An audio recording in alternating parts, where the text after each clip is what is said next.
Hi everybody and welcome back to The Upside Dan. This is going to be a spoiler-free review for the 007 movie, No Time to Die.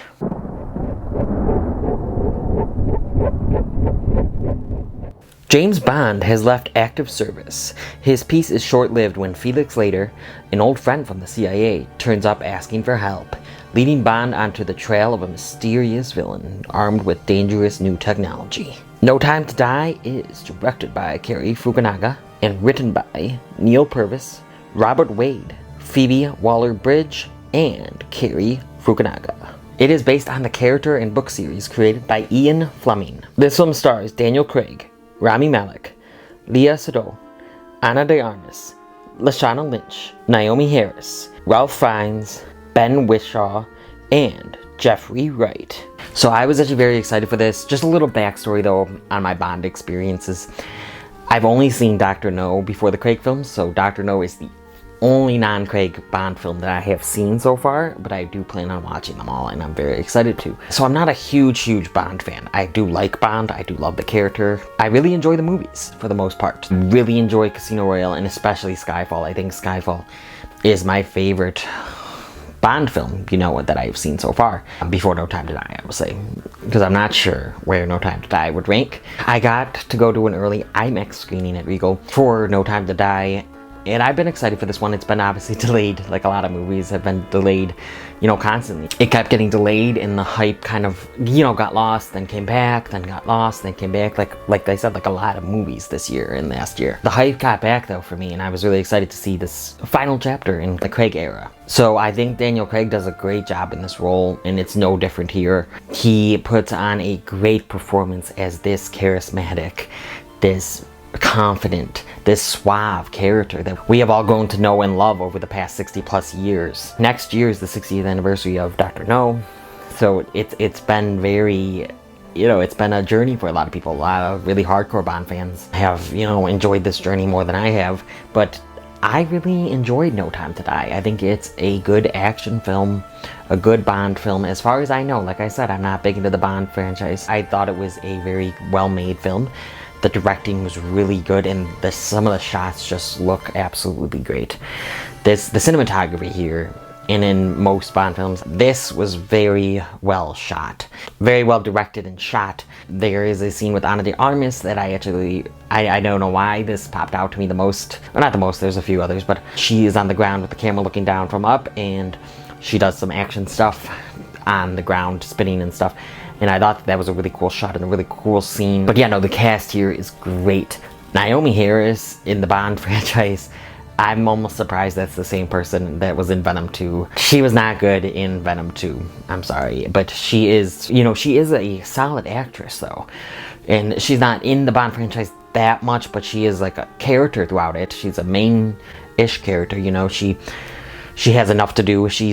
And I think she does really well. Ana de Armas, I love Ana de Armas. I'm a big fan of her.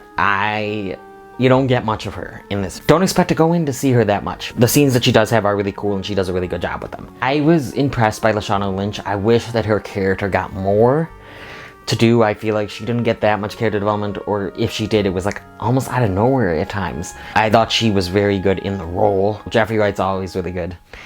We're getting into him as the Watcher now on What If, and I've seen him throughout the Bond franchise now, and I think that he was very, very good here. Yeah, everyone, Ralph Fiennes, everyone, like Christoph Waltz, Billy Magnussen was in here, Rory Kinnear, Ben Whishaw. I think that the cast pretty much did a really good job in the final Daniel Craig outing. And the one thing that, again, I really like this actor, Rami Malek. I don't think he was as great as I expected him to be in this role. He's not my favorite Bond villain by any means. He's really not. And I thought some of it was effective. I think at times you felt his presence, or you felt a bad guy's presence. But he's not even in it that much. And when he is, yeah, he can be creepy. He can be intimidating. But I don't think he hit it out of the park like I've seen him in other roles. He is not the best Bond villain. I was kind of disappointed. But he is not a bad performer here. Just not as great as I expected him to be.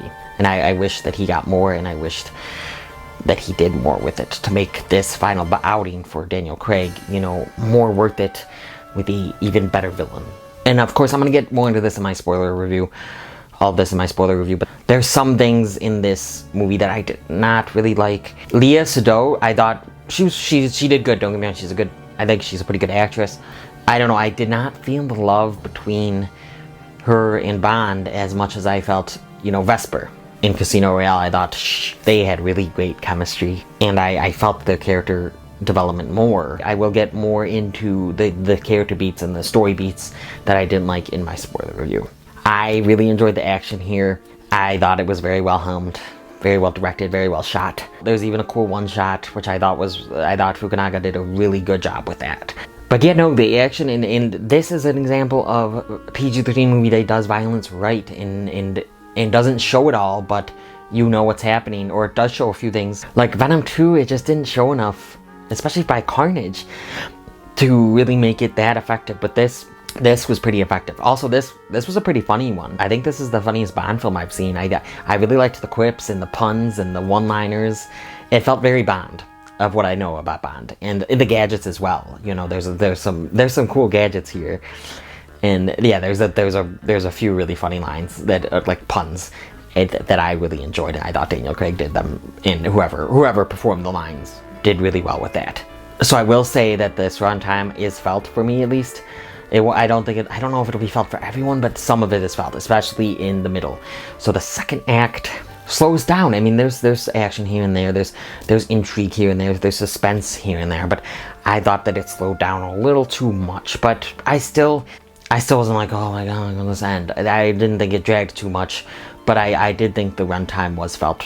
However, I do think that this is a good end for the Daniel Craig era, because this is his final film.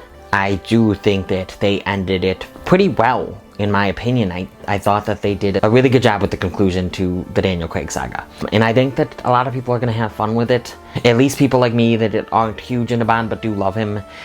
And I don't know about Bond fans, but to me, I mean, there's references, there's the cool gadgets, the one-liners, the very Bondisms in this film. I think that you will like it. But yeah, I think it's definitely a fun movie. So I saw this in IMAX, the early IMAX screening that Regal did Wednesday before the release date, and I really enjoyed it in IMAX. I think it's a cool experience in like IMAX or any of the premium formats. I could see it being really cool. And 40X, I haven't seen it in 40X obviously yet. I might go to see it in 40X, but I think that would be really cool, a really fun experience to really immerse you into the movie even more.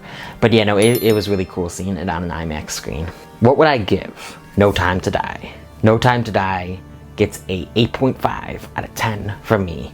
That's an 8.5 out of 10 for No Time to Die. What did you think of the final Daniel Craig outing, No Time to Die? Please let me know down in that comment section. Did you think it was worth the wait? Please blow up that comment section. If you liked what you've seen here and you want to see some more, click around here to see something else. Please like this video, comment on this video, share this video with the Bond fans in your life. Hit that notification bell, subscribe, and come to the Upside Dan.